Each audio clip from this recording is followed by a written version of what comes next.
എനിക്ക് ഗവൺമെൻറ്റായിട്ട് ഒരു സപ്പോർട്ട് ഇതുവരെയും കിട്ടുന്നില്ല.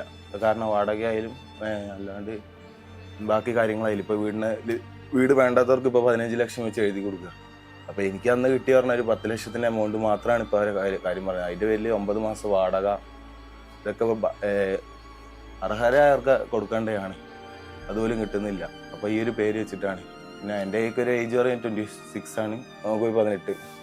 അപ്പോൾ ആ ഒരു ഏജിൽ ഞങ്ങൾ ഇത്രയും പ്രാരാബ്ദങ്ങൾ അത്രയും തലയിൽ കയറി പെട്ടെന്ന് കുറേ കടങ്ങളും കഷ്ടങ്ങളും എല്ലാം ഉണ്ട്.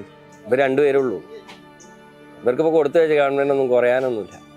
ഇല്ലാന്നുണ്ടെങ്കിൽ ആരെങ്കിലുമൊക്കെ സപ്പോർട്ട് ചെയ്യാണ്ട്. പക്ഷെ എന്നാലും നമ്മൾ ആശ്രയിക്കേണ്ടത് സർക്കാരിനെയാണ്. അത് അവരും കൂടി ചിന്തിക്കണം. കാരണം എങ്ങനെ എന്താ പറയുക, അവർക്ക് അവകാശപ്പെട്ട ഒരുപാട് ഇപ്പോൾ നമ്മൾ കേൾക്കുന്നുണ്ട്, ഒരുപാട് എന്താ പറയുക ദുരിതാശ്വാസ ഫണ്ട് അങ്ങനെയൊക്കെ പറഞ്ഞ ഒരുപാട് ഫണ്ടുകൾ കാര്യങ്ങളൊക്കെ കിട്ടുന്നുണ്ട്. അതിൽ ചെറിയൊരു എമൗണ്ട് കൊടുത്താൽ പോലും ഇവർക്ക് ഇവരെ കാര്യങ്ങൾ ചെയ്യാൻ പറ്റും. എന്നാലും സപ്പോർട്ട് ചെയ്യുന്ന സംഘടനകൾ ഇഷ്ടം പോലെ ഉണ്ട് കേട്ടോ. ഈ ഷെഡ് വെച്ച് തന്നതാണെങ്കിലും നമ്മൾ അവരോട് ജസ്റ്റ് ഒന്ന് സംസാരിച്ചുള്ളൂ. അവർ പറഞ്ഞു വാടകയ്ക്ക് ഞങ്ങളൊരു വീട് എടുത്തരാം. അപ്പോൾ ഞങ്ങൾ പറഞ്ഞു അങ്ങനെ വാടകയ്ക്ക് വേണ്ട, നമുക്കിവിടെ ഷെഡ് എന്തെങ്കിലും ചെയ്തു തരികയാണെങ്കിൽ ഞങ്ങളിവിടെ താമസിച്ചോളാം. അപ്പോൾ ഫുഡ് കഴിക്കാൻ ഒന്നിനും ഒരു ബുദ്ധിമുട്ടുണ്ടാവില്ല. അവർ കെട്ടി, അപ്പോൾ അതിനൊരു ബുദ്ധിമുട്ട് കാര്യങ്ങളുണ്ടാവില്ല. അപ്പോൾ അവരത് അംഗീകരിച്ച് നിലമ്പൂരിൽ നിന്ന് ഒരു ടീം വന്ന് ആളോട് കാര്യങ്ങൾ സംസാരിച്ചപ്പോൾ ആൾ കൃത്യമായിട്ട് അത് ചെയ്തു തന്നു. പെട്ടെന്ന് തന്നെ ഷെഡും കാര്യങ്ങളൊക്കെ ആയി.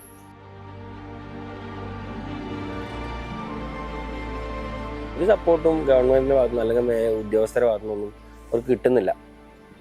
മൊത്തത്തിൽ എന്താ പറയുക, സ്വന്തം നമുക്കത് അനുഭവിക്കുമ്പോഴാണ് പറ്റുക. ഇപ്പോൾ ഓരോ ഉദ്യോഗസ്ഥന്മാർ മുഖത്തടിച്ച പോലെ, കളക്ടറേറ്റിൽ നിന്നൊക്കെ മുഖത്തടിച്ച പോലെയാണ് പറയുന്നത്. നിങ്ങൾക്ക് കിട്ടൂല, നിങ്ങൾക്ക് അന്ന് കിട്ടിയാണ്. ആ ഒരു രീതിക്ക് സ്വന്തം കുടുംബത്തിൽ അങ്ങനെ വരുമ്പോൾ സംഭവിക്കുമ്പോൾ ആർക്കും സംഭവിക്കാതിരിക്കട്ടെ, പക്ഷെ അങ്ങനെ സംഭവിച്ചാൽ അതിൻ്റെ വേദനയും കാര്യങ്ങളും നമുക്ക് മനസ്സിലാക്കാം.